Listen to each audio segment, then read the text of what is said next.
வெயிலால் ஏற்படும் மருத்துவ செலவுக்கு இனி ஆண்டுதோறும் மகளிருக்கு கோடை சிறப்பு நிதி வழங்கப்பட உள்ளது. மகளிருக்கு ஆண்டுதோறும் கோடைகால சிறப்பு நிதி வழங்கப்படும் என சமூக நலன் மற்றும் மகளிர் உரிமைத்துறை அமைச்சர் கீதா ஜீவன் அறிவித்துள்ளார். தமிழ்நாடு சட்டப்பேரவைக்கு தேர்தல் நெருங்கும் சூழலில் அண்மையில் 1,31,00,000 மகளிரின் வங்கிக் கணக்குகளில் பிப்ரவரி, மார்ச், ஏப்ரல் மாத உரிமைத் தொகை 3,000 மற்றும் கோடைகால சிறப்பு நிதி 2,000 என மொத்தம் 5,000 ரூபாய் வரவு வைக்கப்பட்டது. இதனை குறிப்பிட்டு சட்டப்பேரவையில் பேசிய எதிர்க்கட்சித் தலைவர் எடப்பாடி பழனிசாமி, மாநிலத்தின் வருவாய் பற்றாக்குறை இதுவரை இல்லாத அளவில் உயர்ந்துள்ளதாகவும், உண்மைக்கு புறம்பான கருத்தை சொல்லி மகளிரின் வங்கிக் கணக்கில் 5,000 ரூபாய் வரவு வைக்கப்பட்டது வேடிக்கையாக உள்ளதாகவும் கூறினார். தேர்தல் நெருங்கும் சூழலில் 5,000 ரூபாய் வரவு வைத்ததை அரசியல் பயத்தின் பிம்பமாக பார்ப்பதாகவும் எடப்பாடி பழனிசாமி தெரிவித்தார். இதற்கு பதிலளித்து பேசிய சமூக நலன் மற்றும் மகளிர் உரிமைத்துறை அமைச்சர் கீதா ஜீவன், இனி ஒவ்வொரு ஆண்டும் கோடைகால சிறப்பு தொகை வழங்கப்படும் என்று அறிவித்தார். கோடைகாலம் வரவுள்ளதால் வெயில் காரணமாக ஏற்படும் மருத்துவ செலவுகளுக்கு இந்த நிதி உதவும் என கீதா ஜீவன் தெரிவித்தார். காலை முதல் மாலை வரை இலவசங்களை தருவதா என்று தமிழ்நாடு அரசின் இலவச மின்சார திட்டத்திற்கு உச்சநீதிமன்றம் கண்டனம் தெரிவித்துள்ளது. மத்திய அரசின் மின்சார திருத்த விதிக்கு எதிராக தமிழ்நாடு மின் விநியோக நிறுவனம் தொடர்ந்த வழக்கு தலைமை நீதிபதி சூரியகாந்த் அமர்வில் விசாரணைக்கு வந்தது. அப்போது தமிழ்நாடு அரசின் இலவச மின் விநியோக திட்டம் குறித்து அதிருப்தி தெரிவித்த நீதிபதிகள், மாநில அரசுகள் போட்டி ஓட்டுக்கொண்டு அறிவிக்கும் இலவசங்கள் நாட்டின் பொருளாதாரத்தை சீரழிப்பதாக சாடினர். வளர்ச்சி திட்டங்களுக்கு ஒரு காசு கூட ஒதுக்க முடியாத நிலை ஏற்படும் என்ற நீதிபதிகள், மின்சார மானியம் வழங்க தேவையான நிதியை தமிழ்நாடு அரசு எப்படி திரட்டப் போகிறது என்று கேள்வி எழுப்பினர். அப்போது வாதிட்ட மின் விநியோக நிறுவனங்கள் தரப்பு, அரசு இலவச மின்சாரம் வழங்க திட்டமிட்டிருந்தால் அதை முன்கூட்டியே தெரிவித்திருக்க வேண்டும் என்றது. இந்த வாதத்தை ஏற்ற நீதிபதிகள், மானியம் வழங்க வேண்டுமெனில் அதை பட்ஜெட்டிலேயே தெளிவாக குறிப்பிட்டு திட்டமிட்ட செலவாக அறிவிக்காதது ஏன் என்று கேள்வி எழுப்பினர். நலத்திட்டம் என்ற பெயரில் காலை முதல் மாலை வரை எல்லாவற்றையும் இலவசமாக வழங்குவதுதான் நாட்டை கட்டியெழுப்பும் வழியா என்று வினவினர். இதுகுறித்து தமிழ்நாடு அரசும் மின் விநியோக நிதி கொள்கை குறித்து மத்திய அரசும் பதிலளிக்க நீதிபதிகள் உத்தரவிட்டனர். சட்டப்பேரவைத் தேர்தலில் திடீர் திருப்பமாக திமுக கூட்டணியில் தேமுதிக முதன்முறையாக இணைந்துள்ளது. கடந்த நாடாளுமன்ற தேர்தலில் அதிமுக கூட்டணியில் அங்கம் வகித்த தேமுதிக சட்டமன்ற தேர்தலுக்கான கூட்டணி முடிவை அறிவிக்காமல் காலம் தாழ்த்தி வந்தது. இந்நிலையில் சென்னை அண்ணா அறிவாலயத்தில் திமுக தலைவரும் முதலமைச்சருமான மு.க.ஸ்டாலினை தேமுதிக பொதுச் செயலாளர் பிரேமலதா விஜயகாந்த் நேரில் சந்தித்து பேச்சுவார்த்தை நடத்தினார். இதனைத் தொடர்ந்து செய்தியாளர்களை சந்தித்த பிரேமலதா விஜயகாந்த், தொண்டர்களின் விருப்பப்படி திமுக கூட்டணியில் தேமுதிக இணைந்ததாக அறிவித்தார். தேசிய முற்போக்கு திராவிட கழகமும் திராவிட முன்னேற்ற கழகமும் இன்றிலிருந்து நம்ம கூட்டணியை உறுதி செய்திருக்கிறோம். எங்க கழகத்தை சேர்ந்தவர்கள் விரும்பிய இந்த கூட்டணியை கேப்டன் இல்லாத இந்த நேரத்தில் அமைஞ்சிருக்கிறது. தொகுதி பங்கீடு குறித்த கேள்விக்கும் அவர் பதிலளித்தார். எத்தனை நம்பர், எந்த தொகுதி, யார் வேட்பாளர்கள் என்பதெல்லாம் தேமுதிக, திமுக 2 கட்சிகளும் இணைந்து பேசி அதை முடிவு செய்து முதலமைச்சர் அண்ணன் ஸ்டாலின் அவர்கள் அதை அறிவிப்பார். 10 ஆண்டுகளுக்கு பிறகு தேன் கலந்த பாலில் பழம் நழுவி விழுந்திருப்பதாக தேமுதிக பொதுச் செயலாளர் பிரேமலதா தெரிவித்துள்ளார். கோயம்பேட்டில் உள்ள கட்சி அலுவலகத்தில் செய்தியாளர்களிடம் பேசிய அவர், முன்னாள் முதலமைச்சர் கருணாநிதி, தேமுதிக நிறுவனர் விஜயகாந்த் இடையிலான நட்பை நினைவு கூர்ந்தார். எங்கள் திருமணத்தை நடத்தி வைச்சவரே கலைஞர் அவர்கள் தான். எங்க ரிசப்ஷன் நடந்ததுமே அறிவாலயத்தில் தான். கலைஞர் அவர்கள் கூட 2016 பழம் நழுவி பாலில் விழப்போகிறது என்று கூட சொல்றார். கேப்டனுக்கு விருப்பம் இருந்தது, ஆனால் அந்த கூட்டணி அப்போ முடிவு செய்ய முடியல, இறுதி ஆகல. 10 வருஷம் கழிஞ்சு பழம் நழுவி தேன் கலந்த பாலில் இந்த முறை விழுந்திருக்கிறது. கூட்டணி ஆட்சி அமைந்தால் நல்லது என்ற நிலைப்பாட்டில் தான் உறுதியாக இருப்பதாகவும் பிரேமலதா தெரிவித்தார். நான் ஆரம்பத்திலிருந்தே சொன்னதுதான், அப்படி அமைந்தால் மக்களுக்கும் நாட்டுக்கும் நல்லது என்று என் கருத்தை தொடர்ந்து சொன்னேன். அது நான் இப்பயும் அதுல நான் ஸ்ட்ராங்கா இருக்கேன். ரிசல்ட் வரணும், அதற்கு பிறகுதான் யார் எவ்வளவு சீட்டு ஜெயிச்சிருக்காங்க என்ன என்பது தெரியும். மக்கள் தீர்ப்பு தான் மகேசன் தீர்ப்பு. வரும் தேர்தலில் தான் போட்டியிட இருப்பதாகவும் பிரேமலதா விஜயகாந்த் கூறினார். திமுக கூட்டணியில் இணைந்துள்ள தேமுதிகவிற்கு 10 சட்டமன்ற தொகுதிகள் மற்றும் ஒரு மாநிலங்களவை சீட் ஒதுக்கப்படக்கூடும் என்று தகவல் வெளியாகியுள்ளது. கடந்த மக்களவைத் தேர்தலில் அதிமுக கூட்டணியில் இடம்பெற்றிருந்த தேமுதிக எதிர்வரும் சட்டமன்ற தேர்தலில் யாருடன் கூட்டணி அமைக்கும் என்று எதிர்பார்ப்பு எழுந்து வந்த நிலையில் திமுகவுடனான கூட்டணியை உறுதி செய்துள்ளது. கூட்டணியில் தேமுதிகவை இணைத்தால் கூடுதலாக 31 தொகுதிகள் வரை திமுக கூட்டணிக்கு வெற்றி வாய்ப்பு இருப்பதாக கிடைத்த தகவலை அடுத்தே இந்த இணைப்பு நடந்ததாக தகவல் வெளியாகியுள்ளது. தனியார் நிறுவனம் நடத்திய சர்வே முடிவின் வெளியான தகவலை அடுத்து சபரீசன் மற்றும் அமைச்சர் ஏவாவேலு இணைந்து தேமுதிகவுடன் பேச்சுவார்த்தை நடத்தி கூட்டணியை உறுதி செய்ததாக கூறப்படுகிறது. தேமுதிகவிற்கு 10 சட்டமன்ற தொகுதிகள் மற்றும் ஒரு மாநிலங்களவை பதவி என்ற அடிப்படையில் பேச்சுவார்த்தை இறுதி செய்யப்பட்டிருப்பதாகவும் தெரிகிறது. கூட்டணி கட்சி தலைவர்களிடமும் தேமுதிக கூட்டணியில் இணைந்தால் தொகுதிகள் எண்ணிக்கையை குறைத்துக் கொள்ள வேண்டும் என திமுக தலைமை ஏற்கனவே கூறியிருந்ததாகவும் தகவல்கள் தெரிவிக்கின்றன. தமிழ்நாட்டில் சில மாவட்டங்களில் நாளையும் நாளை மறுநாளும் கனமழை பெய்யக்கூடும் என தெரிவிக்கப்பட்டுள்ளது. இந்திய பெருங்கடலில் இன்று காற்றழுத்த தாழ்வு பகுதி உருவாகக்கூடும் என்றும் தேனி, தென்காசி, திருநெல்வேலி உள்ளிட்ட 6 மாவட்டங்களில் நாளை கனமழைக்கு வாய்ப்பு இருப்பதாகவும் வானிலை ஆய்வு மையம் கணித்துள்ளது. சென்னை வானிலை ஆய்வு மையம் வெளியிட்டக்கூடிய செய்திக்குறிப்பில் இந்திய பெருங்கடல் மற்றும் அதனை ஒட்டிய தென்கிழக்கு வங்கக்கடல் பகுதிகளின் மேல் வளிமண்டல மேலடுக்கு சுழற்சி நிலவுவதாக தெரிவிக்கப்பட்டுள்ளது. இது இன்று நண்பகலில் காற்றழுத்த தாழ்வு பகுதியாக உருவாகக்கூடும் என்றும் கணிக்கப்பட்டுள்ளது. இதன் காரணமாக நாளை கன்னியாகுமரி, நெல்லை, தூத்துக்குடி, தென்காசி, விருதுநகர் மற்றும் தேனி மாவட்டங்களில் இடி, மின்னலுடன் கூடிய கனமழை பெய்யக்கூடும் என்றும் தெரிவிக்கப்பட்டுள்ளது. மேலும் நாளை மறுநாள் திண்டுக்கல், மதுரை மற்றும் தேனி மாவட்டங்களில் இடி, மின்னலுடன் கூடிய கனமழை பெய்யும் என்றும் கணிக்கப்பட்டுள்ளது. சென்னையை பொறுத்தவரை 2 நாட்களுக்கு வானம் ஓரளவு மேகமூட்டத்துடன் காணப்படும் என்றும் அதிகாலை வேளையில் ஒரு சில இடங்களில் லேசான பனிமூட்டம் நிலவும் என்றும் வானிலை மையம் தெரிவித்துள்ளது. தொடர்ந்து குறைந்து வந்த தங்கத்தின் விலை ஒரே நாளில் சவரனுக்கு 2160 ரூபாய் உயர்ந்துள்ளது. ஒரு சவரன் தங்கத்தின் விலை 1,13,840 ரூபாயாக இருந்த நிலையில் விலை உயர்ந்து 1,16,000 ரூபாய்க்கு விற்பனை செய்யப்படுகிறது. 1 கிராம் தங்கத்தின் விலை 260 ரூபாய் உயர்ந்து 14,500 ரூபாய்க்கு விற்பனையாகிறது. வெள்ளி விலையும் உயர்வை கண்டுள்ளது. 1 கிராம் வெள்ளியின் விலை 10 ரூபாய் உயர்ந்து 270 ரூபாய்க்கு விற்பனை செய்யப்படுகிறது. 1 கிலோ வெள்ளியின் விலை 2,70,000 ரூபாயாக உள்ளது. அமெரிக்க டாலரின் மீதான நம்பிக்கை உயர்வு, ஈரான், அமெரிக்கா இடையேயான பேச்சுவார்த்தை ஆகியவை தங்கத்தின் விலை தொடர்ந்து சரிய காரணமாக இருந்தது. இதனைத் தொடர்ந்து தங்கத்தின் விலை குறைந்தபோது பெரும் அளவிலானோர் அதனை வாங்கியதால் சற்று விலை உயர்ந்துள்ளதாக கூறப்படுகிறது. சட்டப்பேரவை தேர்தல் ஏற்பாடுகள் குறித்து ஆலோசனை மேற்கொள்ள தலைமை தேர்தல் ஆணையர் ஞானேஷ்குமார் வரக்கூடிய 25, 26 ஆகிய தேதிகளில் தமிழகம் வருகிறார். 2026 சட்டமன்ற தேர்தலுக்கான தேதி விரைவில் அறிவிக்கப்பட உள்ளது. இதை முன்னிட்டு அனைத்து அரசியல் கட்சிகளும் தேர்தலுக்காக தயாராகி வருகின்றன. திமுக தலைமையிலான கூட்டணி, அதிமுக, பாஜக அடங்கிய தேசிய ஜனநாயக கூட்டணி, தமிழக வெற்றிக் கழகம் மற்றும் நாம் தமிழர் கட்சி என்று 4 முனை போட்டி உறுதியாகியுள்ளது. சட்டப்பேரவை தேர்தலுக்கான பணிகளை தேர்தல் ஆணையமும் தீவிரப்படுத்தியுள்ள நிலையில் சட்டமன்ற தேர்தலுக்கான ஏற்பாடுகளை ஆய்வு செய்ய தலைமை தேர்தல் ஆணையர் ஞானேஷ்குமார் வரக்கூடிய 25, 26 ஆகிய தேதிகளில் தமிழ்நாடு வருகிறார். 25ஆம் தேதி சென்னை வரக்கூடிய ஞானேஷ்குமார் தலைமையிலான தேர்தல் ஆணையர்கள் குழு, தமிழ்நாடு தலைமை தேர்தல் அதிகாரி அர்ச்சனா பட்நாயக், அரசியல் கட்சி பிரதிநிதிகள், மாவட்ட ஆட்சியர்கள், காவல்துறை உயர் அதிகாரிகளுடன் தனித்தனியாக ஆலோசனை மேற்கொள்ள உள்ளனர். அதைத் தொடர்ந்து 27ஆம் தேதி புதுச்சேரி செல்லக்கூடிய தலைமை தேர்தல் ஆணையர் அங்கு தேர்தலுக்கான முன்னேற்பாடுகளையும் ஆய்வு செய்ய உள்ளார். இதனைத் தொடர்ந்து சட்டமன்ற தேர்தல் தேதி மார்ச் மாதத்தின் முதல் அல்லது 2வது வாரத்தில் அறிவிக்கப்படலாம் என்றும் எதிர்பார்க்கப்படுகிறது.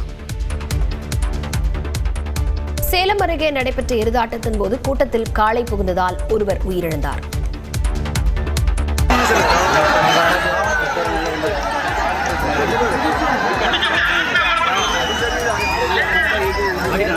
சேலம் மாவட்டம் ஓமலூர் அருகே பாலக்கூட்டப்பட்டியில் நடைபெற்ற எருதாட்ட விழாவில் சுற்றுவட்டாரங்களைச் சேர்ந்த ஏராளமானோர் கலந்து கொண்டதால் சலசலப்பு நிலவியது. தொட்டிப்பத்து மாரியம்மன் கோவில் மாசி திருவிழாவை ஒட்டி நடத்தப்பட்ட எருதாட்டத்தில் 100க்கும் மேற்பட்ட காடைகள் அவிழ்த்துவிடப்பட்டன. அப்பொழுது எதிர்பாராத விதமாக பார்வையாளர்கள் பகுதிக்குள் காடைகள் புகுந்தன.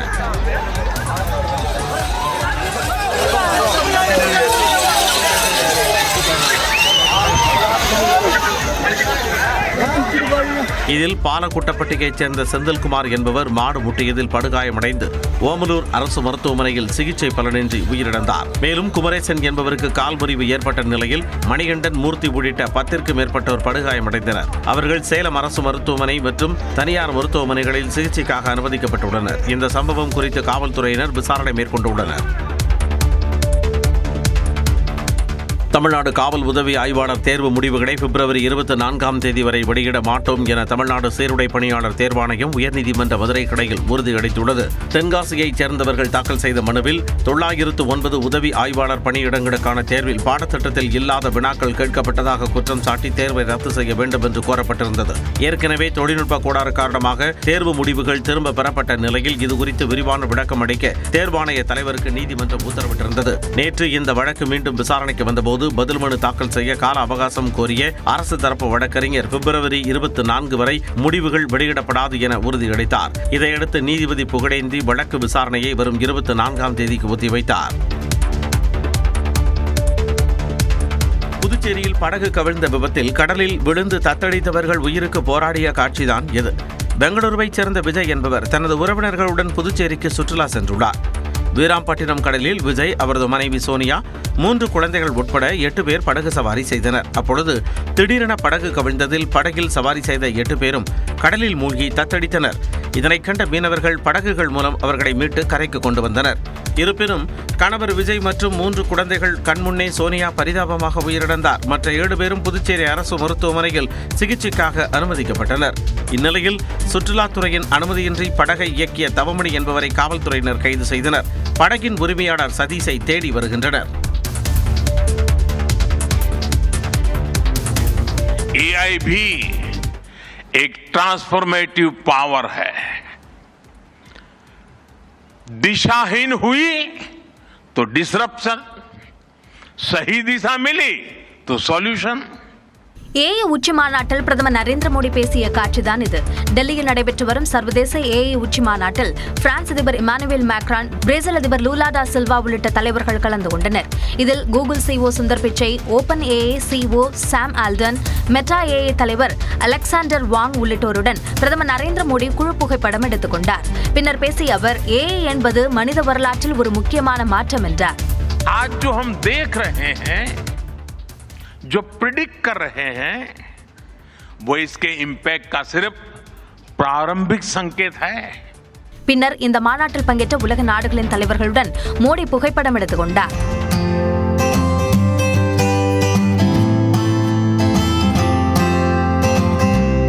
தொடர்ந்து நடைபெற்ற உலக நாடுகளின் தலைவர்களுடனான அமர்வில் பங்கேற்றார். அடுத்த 7 ஆண்டுகளில் செயற்கை நுண்ணறிவு தொழில்நுட்பத்தில் 10 லட்சம் கோடி ரூபாயை முதலீடு செய்ய ஜியோ ரிலையன்ஸ் உறுதி பூண்டுள்ளதாக ரிலையன்ஸ் குழும தலைவர் முகேஷ் அம்பானி அறிவித்தார். டெல்லியில் நடைபெற்று வரும் உலக ஏஐ உச்சி மாநாட்டில் அவர் கலந்து கொண்டார். அப்போது பேசிய அவர், இந்தியாவின் தொழில்நுட்ப வரலாற்றில் இந்த மாநாடு முக்கியமான தருணம் என்றார். மேலும் ஏஐ என்பது நவீன காலத்தின் அக்ஷய பாத்திரம் என்றும் அவர் பேசினார். AI offers limitless augmentation in knowledge, efficiency and productivity.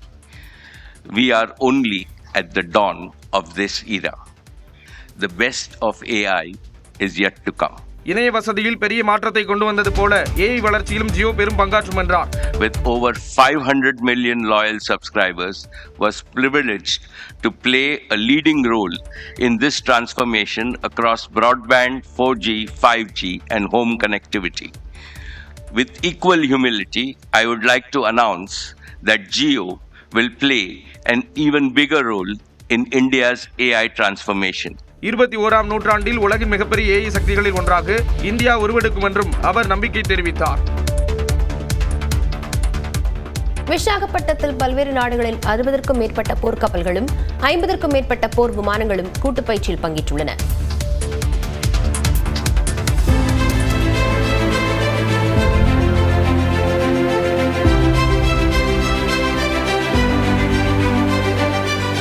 பிரதேச மாநிலம் விசாகப்பட்டினத்தில் மிலன் 2026 சர்வதேச கடற்படை பயிற்சியை பாதுகாப்புத்துறை அமைச்சர் ராஜ்நாத் சிங் தொடங்கி வைத்தார்.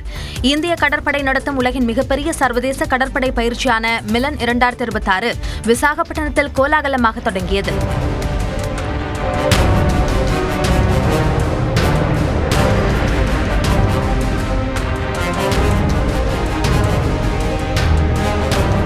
சர்வதேச சர்வதேச கடற்படை ஆய்வு, மிலன் 2026 கூட்டு பயிற்சி, இந்திய பெருங்கடல் கடற்படை கருத்தரங்கம் மற்றும் கடற்படை தளபதிகள் மாநாடு என இந்திய வரலாற்றிலேயே முதல் முறையாக 3 முக்கிய சர்வதேச கடல்சார் நிகழ்வுகள் ஒரே நேரத்தில் விசாகப்பட்டினத்தில் நடத்தப்படுகின்றன. இந்த விழாவில் சுமார் 74 நாடுகளின் 60க்கும் மேற்பட்ட போர் கப்பல்கள் மற்றும் 50க்கும் மேற்பட்ட போர் விமானங்கள் பங்கேற்றுள்ளன. துறைமுக பயிற்சி முடிவடைந்துள்ள நிலையில் வரும் 21 முதல் 25ஆம் தேதி வரை வங்கக்கடலில் ஆழ்கடல் பயிற்சி நடைபெற உள்ளது. இதில் நீர்மூழ்கி கப்பல் எதிர்ப்பு போர், வான் பாதுகாப்பு உள்ளிட்ட அதிநவீன பயிற்சிகள் மேற்கொள்ளப்படும். T20 உலகக்கோப்பை கிரிக்கெட் தொடரில் ஆஸ்திரேலியாவை வீழ்த்தி மலைக்க வைத்த ஜிம்பாப்வே அணி இலங்கைக்கும் அதிர்ச்சி தோல்வியை தந்து புள்ளிப்பட்டியலில் முதலிடம் பிடித்தது. முதலில் பேட்டிங் செய்த இலங்கை அணி 178 ரன்கள் குவித்தது.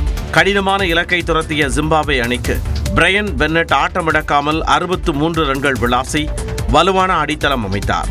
கேப்டன் சிக்கந்தர் ராசா 45 ரன்கள் எடுத்து அதிரடி காட்ட ஜிம்பாப்வே அணி கடைசி ஓவரில் திரில் வெற்றி பெற்றது. கோப்பையை வெல்லும் என்று கணிக்கப்பட்டுள்ள அணிகளில் ஒன்றான இலங்கையையும் வீழ்த்தி ஜிம்பாப்வே அணி புள்ளிப்பட்டியலில் முதலிடத்தை பிடித்து அசத்தியுள்ளது. தகுதி சுற்று மூலம் போட்டிக்குள் நுழைந்து சூப்பர் 8 சுற்றுக்கு நுழைந்த ஒரே அணி என்ற பெருமையையும் ஜிம்பாப்வே அணி பெற்றுள்ளது. முன்னதாக கொல்கத்தாவில் நடந்த இத்தாலிக்கு எதிரான போட்டியில் மேற்கிந்திய தீவுகள் அணியின் கேப்டன் ஷாய் ஹோப் ருத்ரதாண்டவம் ஆடினார். வெறும் 28 பந்துகளில் அரை சதம் கடந்த அவர் மொத்தம் 75 ரன்கள் குவித்தார். இவரது அதிரடியால் மேற்கிந்திய தீவுகள் அணி 42 ரன்கள் வித்தியாசத்தில் வென்று ஜிம்பாப்வேயை போல் தோல்வியே சந்திக்காமல் சூப்பர் 8 சுற்றுக்கு முன்னேறியுள்ளது. சென்னையில் நடைபெற்ற லீக் போட்டியில் கனடாவுக்கு எதிராக ஆப்கானிஸ்தான் 82 ரன்கள் வித்தியாசத்தில் அபார வெற்றி பெற்றது. ஆப்கானிஸ்தான் அணி 200 ரன்கள் குவித்த நிலையில் அவர்களின் சுழற்பந்து வீச்சை சமாளிக்க முடியாமல் 118 ரன்களுக்கு சுருண்டது கனடா.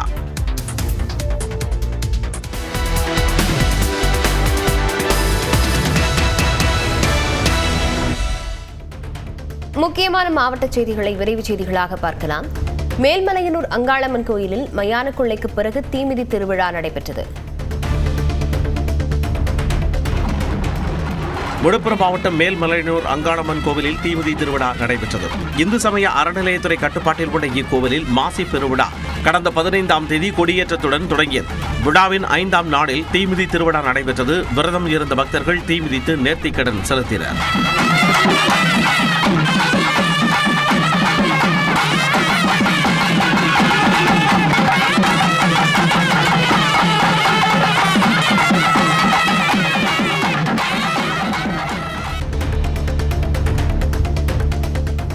சேலம் மேட்டூர் அணையில் பிடித்த மீன்களை கூட்டுறவு சங்கத்திற்கு வழங்காமல் நேரடி விற்பனையில் ஈடுபட்ட மீனவர்களுக்கு அதிகாரிகள் எச்சரிக்கை விடுத்தனர். மேட்டூர் அணை பகுதியில் மீன்வளத்துறை அதிகாரிகள் ரோந்து பணியில் ஈடுபட்டனர். அப்பொழுது மீனவர்கள் பிடித்த மீன்களை வியாபாரிகள் கொள்முதல் செய்து கொண்டிருந்தனர். அதிகாரிகளை கண்டதும் மீன்களை அப்படியே விட்டுவிட்டு வியாபாரிகள் தப்பி ஓடினர். இதனையடுத்து விற்பனைக்கு வைக்கப்பட்டிருந்த 276 கிலோ மீன்களை அதிகாரிகள் பறிமுதல் செய்தனர். இதுபோன்ற செயல்களில் ஈடுபட்டால் மீன்பிடி உரிமம் ரத்து செய்யப்படும் என அதிகாரிகள் எச்சரிக்கை விடுத்தனர். நெல்லை மாவட்ட ஆட்சியர் அலுவலகத்திற்குள் பாம்பு புகுந்ததால் ஊழியர்கள் அலறி அடித்து ஓட்டம் பிடித்தனர். தரைத்தளத்தில் உள்ள ஓபிரிவு அலுவலகத்தில் ஊழியர்கள் வழக்கம் போல பணி செய்து கொண்டிருந்தபோது கோப்புகள் அடுக்கி வைக்கும் இடத்தில் இருந்து மேசைக்கு அடியில் 5 அடி நீள பாம்பு ஒன்று சரசரவென ஊர்ந்து சென்றது. இதுகுறித்து தீயணைப்பு வீரர்களுக்கு தகவல் அளிக்கப்பட்ட நிலையில் அவர்கள் வந்து பாம்பை பிடித்துச் சென்றனர். வெயிலின் தாக்கத்தால் தென்காசி மாவட்டத்தில் தர்பூசணி பழங்களின் விற்பனை சூடுபிடித்துள்ளது. கடந்த சில நாட்களாக மாவட்டத்தின் பல்வேறு இடங்களில் வெப்பம் அதிகரித்து காணப்படுகிறது. இந்த நிலையில் வெப்பத்தில் இருந்து தங்களை தற்காத்துக் கொள்ள தர்பூசணி பழங்களை வாங்கி சாப்பிடுவது அதிகரித்துள்ளது. 1 கிலோ தர்பூசணி 30 ரூபாய் வரை விற்பனையாகிறது. தர்பூசணி ஜூஸ், தர்பூசணி பழத்துண்டுகள் 20 ரூபாய்க்கு விற்பனை செய்யப்படுகின்றன.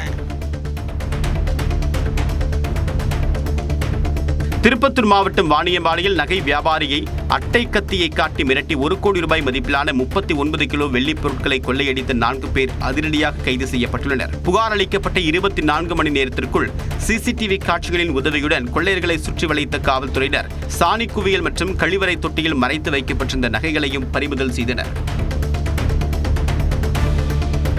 நீலகிரி மாவட்டம் கோத்தகிரி அருகே கொணவக்கரை கிராமத்தில் நள்ளிரவில் புகுந்த ராட்சத கரடி ஒன்று 5க்கும் மேற்பட்ட வீடுகள், ரேஷன் கடை, பேக்கரி உள்ளிட்ட கடைகளின் கதவுகளை உடைத்து உள்ளே நுழைய முயன்றதால் கிராம மக்கள் பீதியடைந்துள்ளனர்.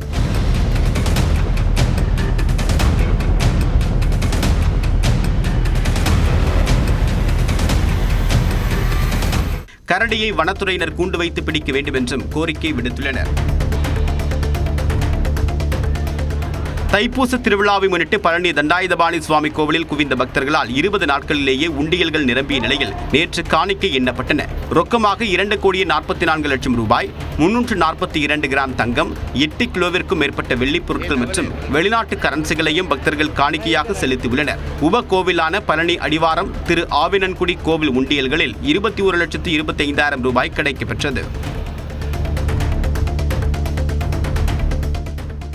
கொடைக்கானலில் கோடை காலத்தை வரவேற்கும் விதமாக சாலையோரங்களில் பூத்துக் குலுங்கும் ஜகரண்டா மலர்கள் கண்களுக்கு விருந்தளிக்கின்றன. பிரதான மலைச்சாலைகளின் இருபுறங்களிலும் இளநீல ஊதா நிறத்தில் ஜகரண்டா மலர்கள் மலர்ந்துள்ளன. பிப்ரவரி, மார்ச் மற்றும் ஏப்ரல் மாதங்களில் மட்டுமே பூக்கும் தனித்துவம் கொண்ட இந்த மலர்களை சுற்றுலா பயணிகள் கண்டு ரசித்தபடி செல்கின்றனர்.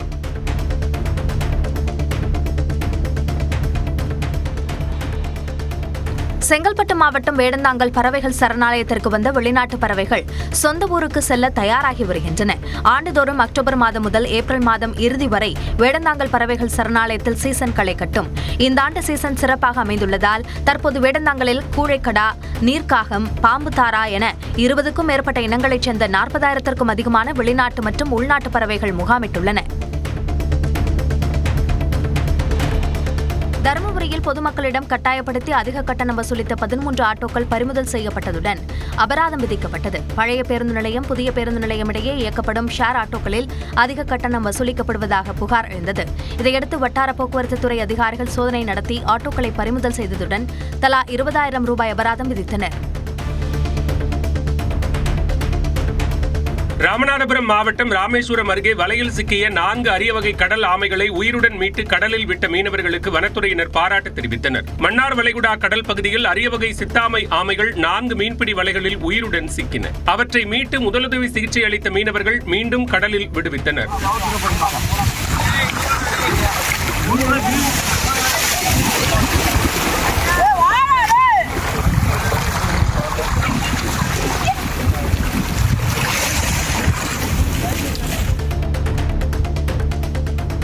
சென்னை ஸ்டான்லி அரசு மருத்துவமனையில் சிகிச்சை பெற்று வந்த சிறை கைதி புனிதன் உயிரிழந்ததால் உறவினர்கள் போராட்டத்தில் ஈடுபட்டனர். அடிதடி புகாரில் வழக்கு பதிவு செய்யாமல் இருக்க லஞ்சம் தர மறுத்ததால் பொய் வழக்கில் சிறையில் அடைத்ததாக புனிதனின் தாய் குற்றச்சாட்டை முன்வைத்துள்ளார். உயிரிழந்த புனிதனின் உடலில் காயங்கள் இருப்பதாக கூறி உறவினர்கள் காவலர்களுடன் வாக்குவாதத்தில் ஈடுபட்டதால் மருத்துவமனையில் பரபரப்பு ஏற்பட்டது.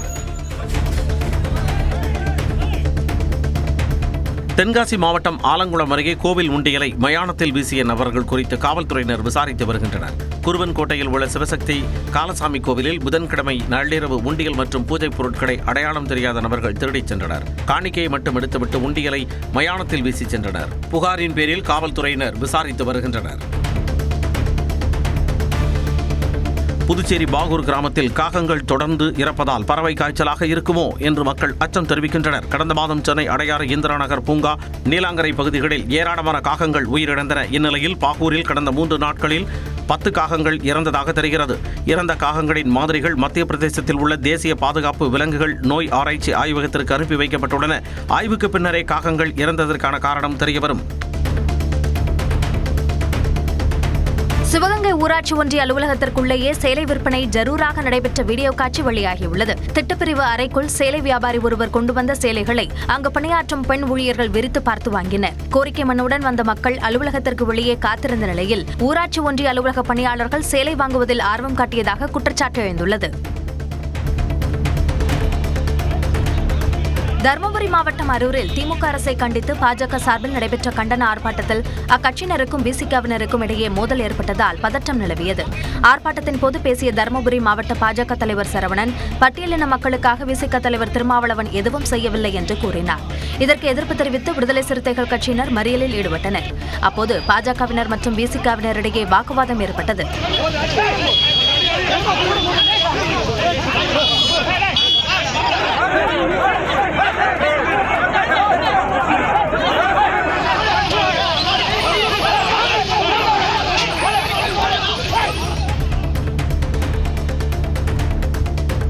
கள்ளக்குறிச்சி மாவட்டம் பரிக்கல் ரயில்வே கேட் மூடப்பட்டிருந்த போது அடையாளம் தெரியாத கார் ஒன்று மோதி கேட்டை சேதப்படுத்தியது. இதனால் நாகர்கோவில் சென்னை வந்தே பாரத் மற்றும் சென்னை ராமேஸ்வரம் சேது எக்ஸ்பிரஸ் ஆகிய 2 ரயில்களும் பாதுகாப்பு கருதி பாதையிலேயே நிறுத்தப்பட்டன.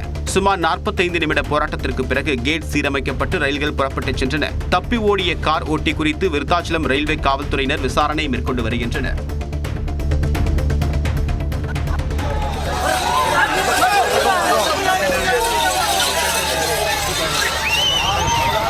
சேலம் மாவட்டம் ஓமலூர் அருகே எருதாட்ட நிகழ்ச்சியில் காளை முட்டியதில் ஒருவர் பரிதாபமாக உயிரிழந்தார். பாலகுட்டப்பட்டியில் உள்ள மாரியம்மன் கோவிலில் மாசி திருவிழாவையொட்டி எருதாட்டம் நடைபெற்றது. 100க்கும் மேற்பட்ட காளைகள் அவிழ்த்து விடப்பட்டன. அப்போது பார்வையாளர் பகுதியில் காளைகள் புகுந்தன. இதில் அதே பகுதியைச் சேர்ந்த செந்தில்குமார் என்பவரை மாடு முட்டியதில் அவர் சிகிச்சை பலனின்றி உயிரிழந்தார். மேலும் 10க்கும் மேற்பட்டோர் காயமடைந்தனர். காஞ்சிபுரம் அருகே திருப்புட்குடி ஸ்ரீ விஜயராகவ பெருமாள் திருக்கோவிலில் மாசி மாத பிரம்மோற்சவத்தை ஒட்டி திருத்தேர் உற்சவம் வெகு விமர்சையாக நடைபெற்றது. கோவிந்தா கோவிந்தா என பக்தி கோஷமிட்டபடியே பக்தர்கள் தேரை இழுத்துச் சென்றனர்.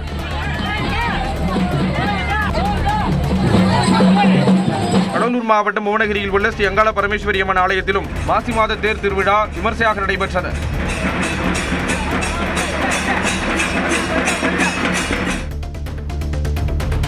திருவாரூர் மாவட்டத்தில் கடந்த 4 நாட்களாக நடைபெற்று வந்த லாரி உரிமையாளர்களின் காலவரையற்ற வேலைநிறுத்த போராட்டம் தற்காலிகமாக வாபஸ் பெறப்பட்டது. லாரி உரிமையாளர்களின் கோரிக்கையை ஏற்று தகுதிச் சான்று புதுப்பிப்பதற்கான கட்டண உயர்வை அடுத்த 3 மாதங்களுக்கு நிறுத்தி வைப்பதாக தமிழ்நாடு அரசு அறிவிப்பை வெளியிட்டது. இதையடுத்து அரசின் இந்த முடிவை வரவேற்றும் விவசாயிகளின் நலன் கருதியும் திருவாரூர் மாவட்ட லாரி உரிமையாளர்கள் போராட்டத்தை கைவிடுவதாக அறிவித்துள்ளனர். மேலும் அரசின் இந்த நடவடிக்கைக்கு லாரி உரிமையாளர்கள் சங்கத்தினர் நன்றி தெரிவித்துள்ளனர். நாமக்கல் அருகே மயான கொள்ளை விழாவில் 50க்கும் மேற்பட்ட ஆடுகள், கோழிகள் பலியிடப்பட்டன. நாமக்கல் மாவட்டம் ராசிபுரம் அங்காள பரமேஸ்வரி அம்மன் கோவில் மயான கொள்ளை விழா நடைபெற்றது. சிம்ம வாகனத்தில் எழுந்தருடைய அம்மன் ஊர்வலமாக அழைத்துச் செல்லப்பட்டு முத்துக்காடிப்பட்டி மயானத்தை வந்தடைந்தார். அங்கு நடைபெற்ற மயான கொள்ளை விழாவில் 50க்கும் மேற்பட்ட ஆடுகள், கோழிகள் பலியிடப்பட்டு பக்தர்களுக்கு பிரசாதமாக வழங்கப்பட்டது. திரளான பக்தர்கள் கலந்து கொண்டு சாமி தரிசனம் செய்தனர்.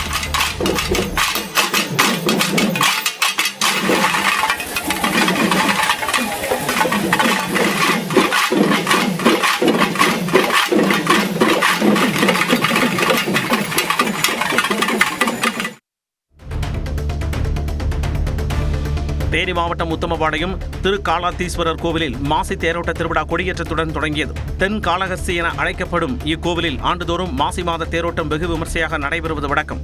அந்த வகையில் இந்த ஆண்டு மாசி மாத தேரோட்டம் வரும் 2ஆம் தேதி நடைபெறவுள்ளது. இந்த நிலையில் சிவ வாத்தியங்கள் மற்றும் வேத மந்திரங்கள் முழங்க திருவிழாவுக்கான கொடியேற்றம் நடைபெற்றது. கிருஷ்ணகிரி மாவட்டம் ஓசூரை அடுத்த திருமுக்கு கொண்டை ஊசி வளைவில் மினி வேன் கவிழ்ந்து விபத்துக்குள்ளானதில் 17 பேர் காயமடைந்தனர். அஞ்சட்டி சுற்றுவட்டாரத்தில் இருந்து 7 பெண்கள் உட்பட 17 தொழிலாளர்களை ஏற்றிக்கொண்டு தேன்கனிக்கோட்டையை நோக்கி மினி வேன் சென்று கொண்டிருந்தது. திருமுக்கு கொண்டை ஊசி வளைவில் சென்றபோது ஓட்டுநரின் கட்டுப்பாட்டை இழந்த வேன் தலைகூப்பர கவிழ்ந்தது. தாம்சன்பட்டியைச் சேர்ந்த சிவரஞ்சனி, செல்வி உட்பட 7 பேர் பலத்த காயமடைந்தனர். பிரபல தெலுங்கு நடிகர் நிக்கில் சித்தார்த் தான் நடித்திருக்கூடிய சுயம்பு திரைப்படம் பெரும் வெற்றி பெற வேண்டி தன்னுடைய மனைவி மற்றும் குடும்பத்தினருடன் பழனி முருகன் கோவிலில் சுவாமி தரிசனம் செய்தார். ரோப்கார் மூலமாக மலைக்கோவில் சென்ற அவர் தண்டாயுதபாணி சுவாமியை வணங்கி வழிபாடு நடத்தினார். மெகா பட்ஜெட்டில் உருவாகியுள்ள சுயம்பு படம் அடுத்த மாதம் திரைக்கு வரவுள்ளது.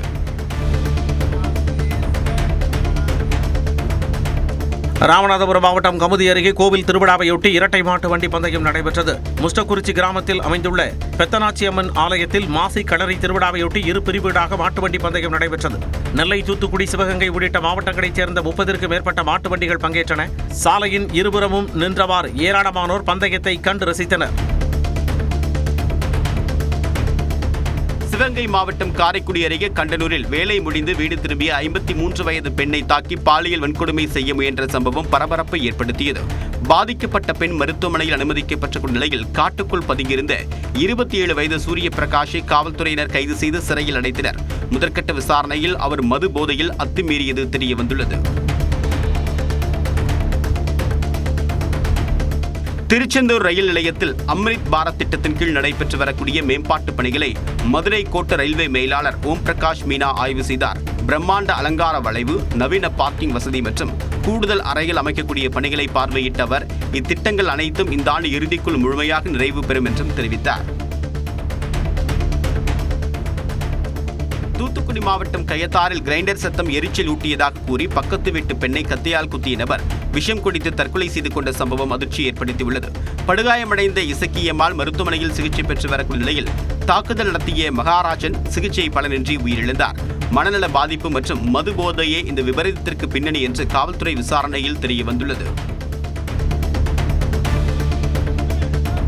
நீலகிரி மாவட்டம் கூடலூரில் மாவட்ட வன அலுவலர் அலுவலகத்தை பொதுமக்கள் ஊர்வலமாக வந்து முற்றுகையிட்டதால் பரபரப்பு ஏற்பட்டது. ஸ்ரீ மதுரை ஊராட்சிக்குட்பட்ட பகுதியில் வசிக்கக்கூடிய விவசாயிகள் வன விலங்குகளிடமிருந்து விவசாய நிலங்களை பாதுகாக்க மக்கள் தாங்களாகவே அமைத்த சோலார் வேலியை வனத்துறையினர் தடுத்து நிறுத்தியதாக கூறப்படுகிறது. இதனை கண்டித்து விவசாயிகள் 5 கிலோமீட்டர் தூரம் ஊர்வலமாக சென்று மாவட்ட வன அலுவலர் அலுவலகத்தை முற்றுகையிட்டு தங்கள் எதிர்ப்பை வெளிப்படுத்தினர். புதுக்கோட்டை மாவட்டம் குளவாய்ப்பட்டியில் புதிய கல்குவாரிக்கு அனுமதி வழங்கியதை கண்டித்து கிராம மக்கள் பெட்ரோல் மற்றும் டீசல் கேன்களுடன் குவாரிக்குள் இறங்கி குடியேறும் போராட்டத்தில் ஈடுபட்டனர். கிட்டத்தட்ட அந்த கிணத்தோட ஆழமட்டத்தோட இது அதிகமாக பறிக்கிறாங்க. அதிகமாக பறிக்கிறப்ப என்ன ஆகுது, இதோட ஊத்தம் அதிகமாகுது. இது ஊத்தம் அதிகமாகிறப்ப விவசாயம் என்ன பண்ணுறாங்க, விவசாயம் பண்ண முடியல. இடத்த கொடுக்குறேன்னா அவன் தானே ஆட்டோமேட்டிக்காக முன் வர்றான். திண்டுக்கல் மாவட்டம் பழனியில் உள்ள மாரியம்மன் கோவிலுக்கு பக்தர்கள் பால்குடம் எடுத்து வழிபட்டனர். கடந்த செவ்வாயன்று மாசி திருவிழா கொடியேற்றத்துடன் தொடங்கியது. இந்த நிலையில் அம்மனுக்கான அபிஷேக திருவிழாவில் ஏராளமான பெண்கள் பால்குடம் எடுத்து நேர்த்திக்கடன் செலுத்தினர்.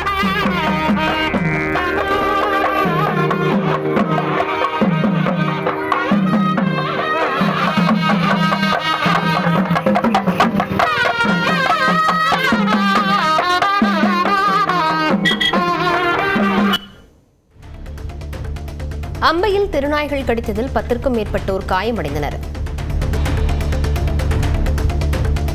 நெல்லை மாவட்டம் அம்பாசமுத்திரம் சுற்றுவட்டார பகுதிகளில் திருநாய்கள் கடித்ததில் 10க்கும் மேற்பட்டோர் காயமடைந்தனர். விக்கிரமசிங்கபுரம், தெற்கு அகஸ்தீஸ்வரம், மூலச்சி உள்ளிட்ட பகுதிகளில் வீட்டின் முன்பு விளையாடிக் கொண்டிருந்த சிறுவர்கள் சாலையோரம் சென்றவர்கள் மீது திருநாய்கள் கடித்து குதிரின. இதில் தெற்கு அகஸ்தீஸ்வரத்தைச் சேர்ந்த சிறுவன் தனுஷ் வேல் உள்ளிட்ட 10க்கும் மேற்பட்டோர் காயமடைந்தனர்.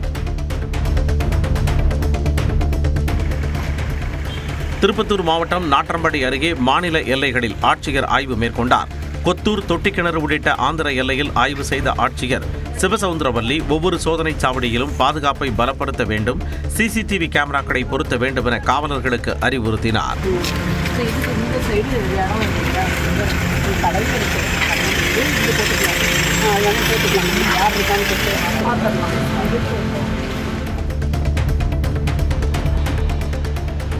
திருப்பத்தூர் மாவட்டம் ஜோலார்பேட்டையில் 200 கர்ப்பிணிகளுக்கு அரசின் சார்பில் சமுதாய வளைகாப்பு நடத்தப்பட்டது. மாவட்ட ஆட்சியர் சிவசவுந்தரவல்லி கலந்து கொண்டு கர்ப்பிணிகளுக்கு சந்தனம் பூசி சீர்வரிசை பொருட்களை வழங்கினார். மேலும் இஸ்லாமிய கர்ப்பிணி உட்பட அனைவருக்கும் 5 வகை உணவுகளை ஊட்டிவிட்டு அறிவுரை வழங்கினார். நாமக்கல் மாவட்டம் பரமத்தி வேலூர் அருகே கோயில் திருவிழாவில் கொதிக்கும் எண்ணெயை உடலில் தெளித்து வினோத வழிபாடு நடைபெற்றது. தேவம்பாளையத்தில் உள்ள லிங்க பைரவி அம்மன் கோயிலில் மாசி திருவிழாவில் திரளானவர்கள் கலந்து கொண்டனர். திருவிழாவில் அஷ்டகாளியம்மன் அழைப்பின் போது யோகேஸ்வரன் என்பவர் கொதிக்கும் எண்ணெயை உடலில் தெளித்து பக்தர்களுக்கு அருள்வாக்கு கூறினார். சிதம்பரம் அடுத்த பிச்சாவரம் மலையாத்தி காடுகளில் உலாவரும் நரிகளால் சுற்றுலா பயணிகள் அச்சமடைந்துள்ளனர். ஆசிய கண்டத்திலேயே 2வது மிகப்பெரிய மேங்க்ரூவ் ஃபாரஸ்ட் என்று அழைக்கப்படும் மலையாத்தி காடுகள் நிறைந்த பிச்சாவரத்திற்கு தினமும் வெளிமாநிலங்கள் நாடுகளில் இருந்தும் சுற்றுலா பயணிகள் வந்து படகு மூலம் சுற்றி பார்க்கின்றனர். தற்போது அந்த காடுகளில் நரிகளின் நடமாட்டம் அதிகரித்திருப்பது மக்களிடையே அச்சத்தை ஏற்படுத்தியுள்ளது. இதனால் நரிகளை பிடிக்க வனத்துறை நடவடிக்கை எடுக்க மக்கள் கோரிக்கை விடுக்கின்றனர். கிருஷ்ணகிரி மாவட்டம் ஊத்தங்கரையில் தடகள விளையாட்டுப் போட்டி நடைபெற்றது. 45 பள்ளிகளைச் சேர்ந்த 800 மாணவ மாணவிகள் பங்கேற்றனர். போட்டிகளில் முதல் 3 இடங்கள் பெற்ற மாணவர்களுக்கு பரிசு மற்றும் சான்றிதழ் வழங்கப்பட்டது.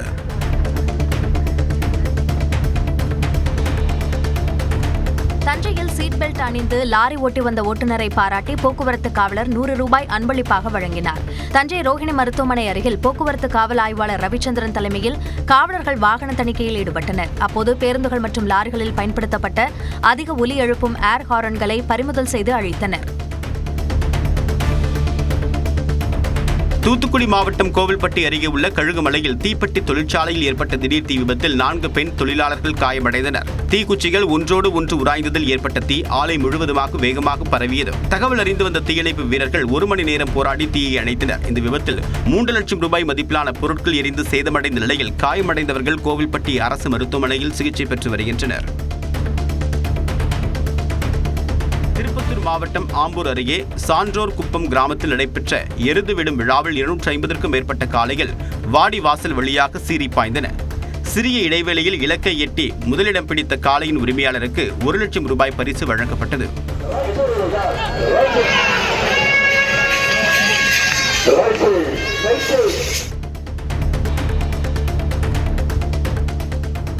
புதுச்சேரி சட்டமன்ற தேர்தலை முன்னிட்டு தேர்தல் பணிக்குழு தேர்தல் அறிக்கை பரப்புரை உள்ளிட்ட பல்வேறு குழுக்களை காங்கிரஸ் மேலிடம் அமைத்துள்ளது.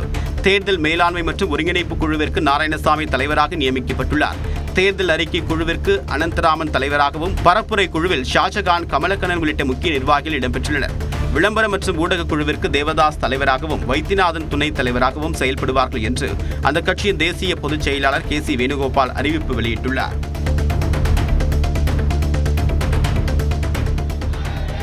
திருநெல்வேலி மனோன்மணியம் சுந்தரனார் பல்கலைக்கழகத்தின் மனோ கல்லூரிகளை அரசு கல்லூரிகளாக அறிவிக்க வலியுறுத்தி மாணவர்கள் போராட்டத்தில் ஈடுபட்டனர். மனோ கல்லூரிகளுக்கு நிரந்தர கட்டட வசதி இல்லை, பேராசிரியர்கள் தற்காலிக பேராசிரியர்களாகவே இருக்கும் நிலை உள்ளது என்று கூறி மாணவர்கள் தொடர்ந்து போராட்டங்களை நடத்தி வருகின்றனர். அந்த வகையில் மனோன்மணியம் சுந்தரனார் பல்கலைக்கழகத்தை முற்றுகையிட்ட 300க்கும் மேற்பட்ட மாணவர்கள் போராட்டத்தில் ஈடுபட்டனர். தூத்துக்குடி மாவட்டத்தில் காட்டுப்பன்றிகள் அத்துமீறலை வனத்துறையினர் கண்டுகொள்ளவில்லை என்ற குற்றச்சாட்டு எழுந்துள்ளது. தூத்துக்குடி மாவட்டம் எட்டயபுரம் அருகே கைலாசபுரம் கிராமத்தில் மக்காச்சோள அறுவடைக்கு சென்ற பெண் உட்பட 2 பேர் காட்டுப்பன்றி தாக்கியதில் காயமடைந்தனர். காட்டுப்பன்றிகள் கடித்ததில் லட்சுமி என்ற பெண்ணுக்கும் மூர்த்தி என்பவருக்கும் காயம் ஏற்பட்ட நிலையில் மருத்துவமனையில் அனுமதிக்கப்பட்டனர். இது தொடர்பான புகாரை வாங்க காவல்துறையினர் மறுத்த நிலையில் வனத்துறையினரும் கண்டுகொள்ளவில்லை என்று குற்றம் சாட்டப்படுகிறது. விருதுநகர் மாவட்டம் அருப்புக்கோட்டையிலிருந்து குள்ளூர் சந்தை வழியாக சென்ற தனியார் பேருந்தில் பள்ளி மாணவர்கள் படிக்கட்டுகளிலும் பேருந்தின் பின்புற கம்பிகளிலும் உயிருக்கு ஆபத்தான நிலையில் தொங்கியபடி பயணிக்கக்கூடிய அதிர்ச்சி வீடியோ வெளியாகியுள்ளது. கூடுதல் பேருந்துகளை இயக்க வேண்டும் என்று பெற்றோர்கள் கோரிக்கை விடுத்துள்ளனர்.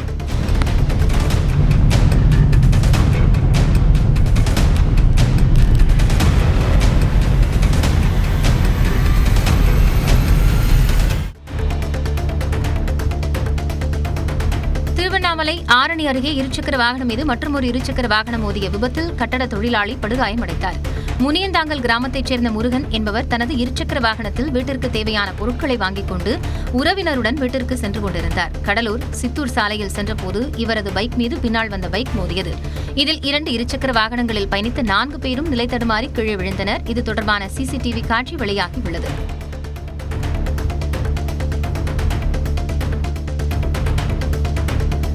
சேலம் மாவட்டம் நங்கவள்ளி அருகே குடிநீர் கேட்டு பொதுமக்கள் காலி குடங்களுடன் சாலை மறியலில் ஈடுபட்டனர். சீரங்கன் வடைவு, தானப்பப்பன் வடைவு பகுதிகளைச் சேர்ந்த மக்களுக்கு 10 நாட்களுக்கு ஒருமுறை மட்டுமே குடிநீர் விநியோகம் செய்யப்படுவதாக கூறப்படுகிறது. இதனை கண்டித்து மேட்டூர் தாரமங்கலம் சாலையில் கற்கடை போட்டு காலி குடங்களுடன் அவர்கள் போராட்டத்தில் ஈடுபட்டதால் 1 மணி நேரத்திற்கு மேலாக போக்குவரத்து பாதிக்கப்பட்டது. புதுச்சேரி வீராம்பட்டினம் கடலில் படகு கவிழ்ந்து அலையில் சிக்கிய பெங்களூரு பெண் பரிதாபமாக உயிரிழந்தார். பெங்களூருவைச் சேர்ந்த விஜய் என்பவர் தனது உறவினர்களுடன் புதுச்சேரிக்கு சுற்றுலா சென்றுள்ளார். வீராம்பட்டினம் கடலில் விஜய், அவரது மனைவி சோனியா, 3 குழந்தைகள் உட்பட 8 பேர் படகு சவாரி செய்தனர். திடீரென படகு கவிழ்ந்ததில் 8 பேரும் கடலில் தத்தளித்தனர். இதில் கணவர் மற்றும் குழந்தைகள் கண்முன்னே 32 வயதுடைய சோனியா நீரில் மூழ்கி உயிரிழந்தார். மீட்கப்பட்டவர்கள் மருத்துவமனையில் சிகிச்சை பெற்று வருகின்றனர்.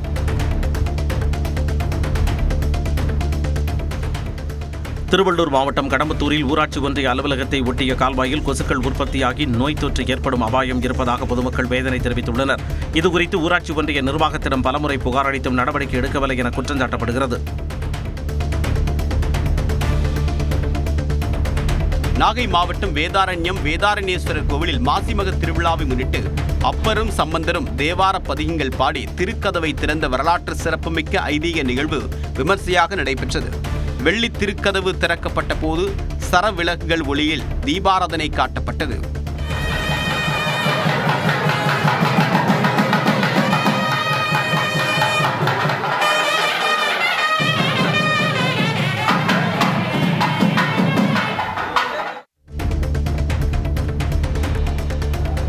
ஸ்ரீரங்கம் அரங்கநாதர் சுவாமி கோவிலில் உலக புகழ்பெற்ற மாசி தெப்பத் திருவிழா நேற்று கோலாகலமாக தொடங்கியது. விழாவின் முதல் நாளில் உற்சவர் நம்பெருமாள் அலங்கரிக்கப்பட்ட ஹம்ச வாகனத்தில் எழுந்தருளி வீதி உலா வந்தார்.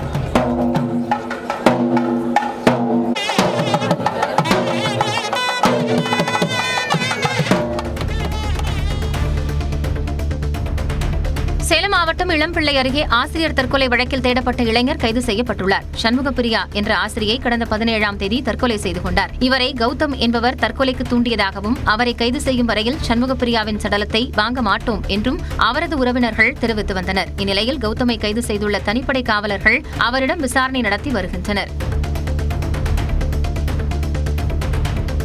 திருவாரூரில் மருத்துவ காப்பீட்டுத் தொகை வழங்காத star health and allied insurance நிறுவனத்திற்கு அபராதம் விதிக்கப்பட்டுள்ளது.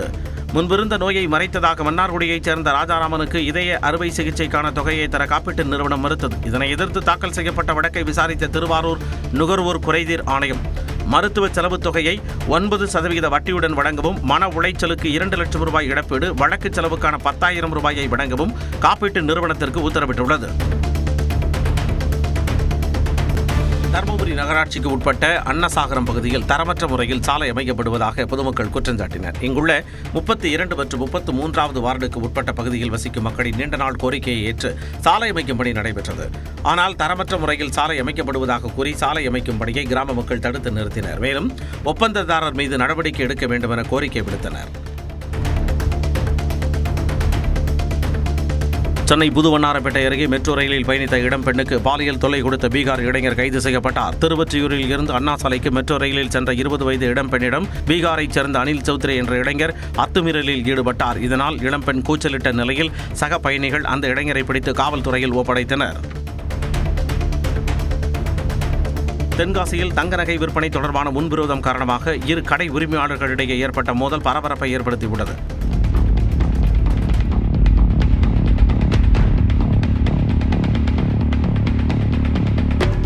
அம்மன் சன்னதி பஜார் பகுதியில் தங்க நகை கடை நடத்தி வரும் அர்ஷத்திற்கும் அருகே ஒன்றாக கடை நடத்தி வரும் ஹாலிப் ஹாஜி ரசூல் ஆகியோருக்கும் இடையே தொழில் பிரச்சனை இருந்ததாக கூறப்படுகிறது. இந்நிலையில் புதன்கிழமை இரவு இரு தரப்பிற்கும் இடையே வாக்குவாதம் ஏற்பட்டு கைகலப்பாக மாறியது. இதில் காயமடைந்த அர்ஷத் மருத்துவமனையில் அனுமதிக்கப்பட்டுள்ளார். சென்னை கோயம்பேடு மேம்பாலத்தின் தடுப்பு சுவரில் ஆபத்தான முறையில் ஏறி கையில் திமுகவின் கொடியுடன் தமிழ்நாடு மின்வாரிய ஒப்பந்த ஊழியர்கள் போராட்டத்தில் ஈடுபட்டனர். தேர்தல் அறிக்கையில் அறிவிக்கப்பட்ட 153வது வாக்குறுதியை நிறைவேற்றி பணி நிரந்தரம் செய்ய வேண்டும், ஊதிய உயர்வு வேண்டும் என்பன உள்ளிட்ட கோரிக்கைகளை முன்வைத்து போராட்டம் நடைபெற்றது. போராட்டக்காரர்களை கைது செய்த காவல்துறையினர் தனியார் திருமண மண்டபத்தில் அடைத்தனர். 3 பெண் உட்பட 3 பேர் மயங்கி விழுந்ததால் பரபரப்பு ஏற்பட்டது. கோவை அருகே வெள்ளலூர் புறவழிச்சாலையில் மதுபான கடை திறக்க எதிர்ப்பு தெரிவித்து பொதுமக்கள் சாலை மறியலில் ஈடுபட்டனர். வெள்ளலூர் பேரூராட்சித் தலைவர் மிருதாச்சலம் தலைமையில் கடையின் முன்பாக கிராம மக்கள் ஆர்ப்பாட்டத்தில் ஈடுபட்டனர். இதனால் அங்கு சிறிது நேரம் போக்குவரத்து நெரிசல் ஏற்பட்டது. தகவல் அறிந்து சென்ற காவலர்கள் பேச்சுவார்த்தை நடத்தியதை அடுத்து அனைவரும் கலைந்து சென்றனர். வேலூர் மாவட்டம் குடியாத்தம் அருகே 10ஆம் வகுப்பு மாணவியை பாலியல் வன்கொடுமை செய்த இளைஞர் போக்சோ சட்டத்தில் கைது செய்யப்பட்டார். மாணவிக்கு கடந்த சில நாட்களாக உடல்நலம் பாதிக்கப்பட்டிருந்ததால் பெற்றோர் வேலூர் அரசு மருத்துவமனைக்கு அழைத்துச் சென்றனர். அப்போது மாணவி 4 மாதம் கர்ப்பமாக இருப்பது தெரியவந்தது. இதையடுத்து நடந்த விசாரணையில் உறவினரான 39 வயதான ஜெயபிரகாஷ் என்பவர் வன்கொடுமை செய்தது உறுதியானதால் அவர் கைது செய்யப்பட்டார். கிருஷ்ணகிரியில் தமிழக விவசாயிகள் சங்கம் சார்பில் மத்திய அரசை கண்டித்து ஆர்ப்பாட்டம் நடைபெற்றது. கிருஷ்ணகிரி ஆவின் ஒன்றியத்தின் முன்பாக தமிழக விவசாயிகள் சங்கம் மற்றும் தமிழக பால் உற்பத்தியாளர் சங்கத்தின் சார்பில் நடைபெற்ற ஆர்ப்பாட்டத்தில் ஏராளமானோர் கலந்து கொண்டனர். அமெரிக்காவிலிருந்து இந்தியாவிற்கு பால் இறக்குமதி செய்ய மத்திய அரசு அனுமதி அளித்திருப்பது கண்டிக்கத்தக்கது என்று விவசாயிகள் தெரிவித்தனர். ராணிப்பேட்டை அருகே ஆந்திராவிற்கு லாரி மூலம் கடத்தவிருந்த 14 டன் ரேஷன் அரிசியை உணவு பாதுகாப்பு குடியுரிமை குற்றப்பிரிவு காவலர்கள் பறிமுதல் செய்தனர். லாலாப்பேட்டையில் உள்ள குடோனில் ரேஷன் அரிசி பதுக்கி வைத்து ஆந்திராவுக்கு கடத்துவதாக கிடைத்த தகவலின் பேரில் அங்கு சோதனை நடத்திய அதிகாரிகள் அரிசி மற்றும் கடத்தலுக்கு பயன்படுத்திய லாரியை பறிமுதல் செய்தனர். மேலும் கடத்தலில் ஈடுபட்ட கோவிந்த்குமார், புதன்ஷாப், ரஞ்சித் ஆகியோரையும் கைது செய்தனர். நெல்லை தச்சநல்லூரில் நடந்து சென்ற மூதாட்டியிடம் நகை பறிக்க முயன்ற இளைஞரை பிடித்த மக்கள் காவல்துறையில் ஒப்படைத்தனர். சாந்தி என்ற 55 வயது பெண் பஜார் பகுதியில் நடந்து சென்ற போது பின்னால் இருசக்கர வாகனத்தில் வந்த 2 பேர் நகையை பறிக்க முயன்றனர். சுதாரித்துக் கொண்ட சாந்தி அவர்களிடமிருந்து தப்பிய நிலையில் அக்கம்பக்கத்தினர் நகை பறிக்க முயன்ற ரமேஷ் என்பவரை பிடித்து காவல்துறையினரிடம் ஒப்படைத்தனர். தப்பியோடிய மற்றொருவரை காவல்துறையினர் தேடி வருகின்றனர். திருவாரூர் மாவட்டம் அரசவனங்காடு பகுதியில் பிரதமர் வீடு கட்டும் திட்டத்தின் கீழ் கட்டப்பட்ட வீட்டை இடிக்க நெடுஞ்சாலைத்துறையினர் நடவடிக்கை எடுத்ததால் பரபரப்பு ஏற்பட்டது. பாலமுருகன் சித்ரா தம்பதியின் வீடு நெடுஞ்சாலைத்துறைக்கு சொந்தமான இடத்தில் உள்ளதாக நீதிமன்ற உத்தரவை மேற்கோள் காட்டி அதிகாரிகள் இடிக்க வந்தனர். வீட்டில் இருந்த பொருட்களை எடுத்து வெளியே வீசினர். இதனையடுத்து அங்கு வந்த ஊர் மக்கள் மாற்று இடம் வழங்காமல் வீட்டை இடிக்க கூடாது என்று கூறி அதிகாரிகளுடன் வாக்குவாதம் செய்தனர்.